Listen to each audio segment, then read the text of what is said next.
Hey everyone, and welcome to Star Trek Spreadsheets. Sorry about that. I'm Boomer, and this is just a little bit of an update on where I'm at with the exchange challenge or the 20 million credit challenge. As you can see, this is my I'm not cheating page, basically tracking everything that I have gained and made and sold, etc. in the game. As you can see, R&D not so much. I'm even tracking normal commodities to an extent, although I've got a little bit behind as far as that goes. However, we are now sort of 3.5 days in. We're about halfway there. Currently STO's down, otherwise I would have shown you in game where a little bit more where we're at. But as you can see here, I am pretty far ahead of the curve. That's the figure I'm at the moment, about 10.8 million up in net profit, so I'm well ahead of where I need to be. And if you were actually coming to the checks, you would see exactly how far ahead I am, because as you can see, my support missions have been going crazy, and I have 10 very rare officers. Now they are bound, but obviously you can break them up and sell the common doffs on the exchange, which is probably the best thing to do. And I also have a very rare warp core that I'm going to sell as well. They're worth about 250k. So overall, I've got probably about another 5.5 million plus what I've got on the exchange at the moment, which is about another half. So I've probably got another between 5.5 and 6 million to add to this without even doing anything else in the game at this point. So I could probably just grind Tour the Galaxy, just do Tour the Galaxy and vendor trash and make it to 20 million at this point. But one thing I did want to point out about this challenge is I haven't cheated for a start. You know, if you look at the checks here, I have all these checks built in. I have a list of all the things that I picked up from STS. This is all my R&D packs, etc. This is every purchase or sale I've made on the exchange. It includes all my Tour the Galaxy and vendor trashing. So, you know, I've tried to be as accurate with this as I possibly can. All right, I might have forgotten a shield generator here or there, sue me.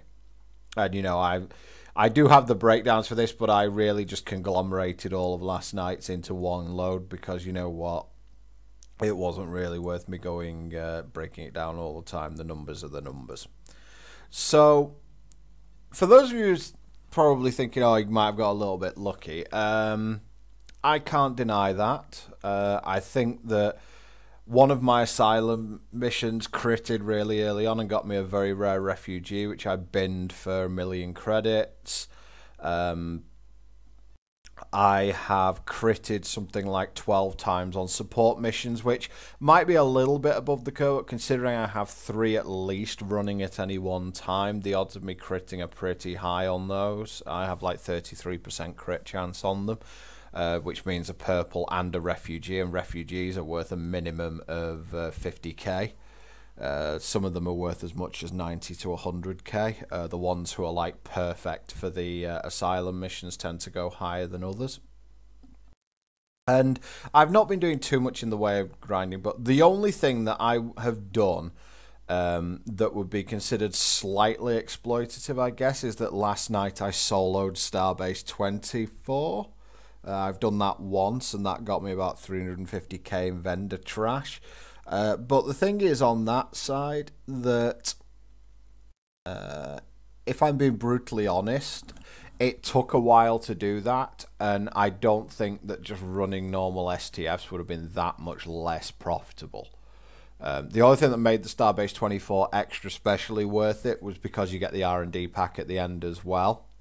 And obviously, if you're soloing it, you get 2 guaranteed purple Mark 12s. So if you get one that's actually decent, you can get quite a lot of cash for that. So I don't think it's exploitative, really. I mean, it's just that Starbase 24 is something that a level 60 with a good ship and good build can solo. I died a couple of times, but it's like you can solo that without too much of an issue. So I don't think that's too much of a problem. Everything else I have done is something that someone who is a level 60 with pretty much any ship should be able to do. I haven't done any elites. I haven't done any ground missions. The only things I've done are all the Borg STFs on normal, Crystalline Catastrophe on advanced, and I've occasionally done the odd Azure Nebula when everything else has been on cooldown. But mainly I've been doing that to get the R&D boxes. Now, one thing that's happened in the last couple of days, or that's actually happening right now on Star Trek Online, is that they are introducing the new R&D system in, which means that I think that purple R&Ds are going to come crashing down in price. It's already happened. If you look at radiogenic particles, for example, where's the first few that I saw? There you go. I was getting sort of 125, 130k for them, and they'd already come down from like 170. But my last couple of them, if I can find them, yeah, my last ones were selling for like 100k tops, and when I looked on the exchange the other day, they were down to like 80k. There you go, they sold for 90. So it's like they're definitely on the way down. Rubidium, I think, is going to still stay high, even though you don't need as much of it. I'd be very surprised if it came down below 60. Z particles might fall as well. So R&D mats are definitely going to fall, which is going to be a little bit of an issue in getting to 20 million again if you want to do this yourself, because as you can see, R&D mats are at least twice as much as anything else in terms of my income. However, you know, it's R&D materials, and then in equal measure duty officers, Gamma Quadrant commodities, and Tour the Galaxy. Although Gamma Quadrant commodities are a little less because I bought some on the exchange doing a little bit of wheeling and dealing. And duty officers will probably go above R&D materials because of my sort of 10 very rare duty officers here, which is worth about somewhere between 4 and 5 million credits. So that'll go up to like 6 million or something like that. So it'll be even higher than R&D materials. So, and the other thing I haven't done, which I thought I would have to do, I thought I would have to do a ton of buying and selling on the exchange, and I really haven't. The only time I picked up anything on the exchange is when I feel like it's at a really low price. It's like, for example, on duty officers, I've picked up several refugees. Let's just have a look at this. I'll just put a filter on it so we can have a look. It's like if I just have a look at refugees, you can see that I bought a couple of them when they were fairly low, you know, 41, 65. These ones I'm buying for 65,000 are these ones that I later sold for 90, or, you know, 90 or 80. So, you know, quick sort of 25, 30k being made there. This one was the same one as this one, so that's 50k there. Someone just completely did it there. Oh, that's why. Yeah, fine.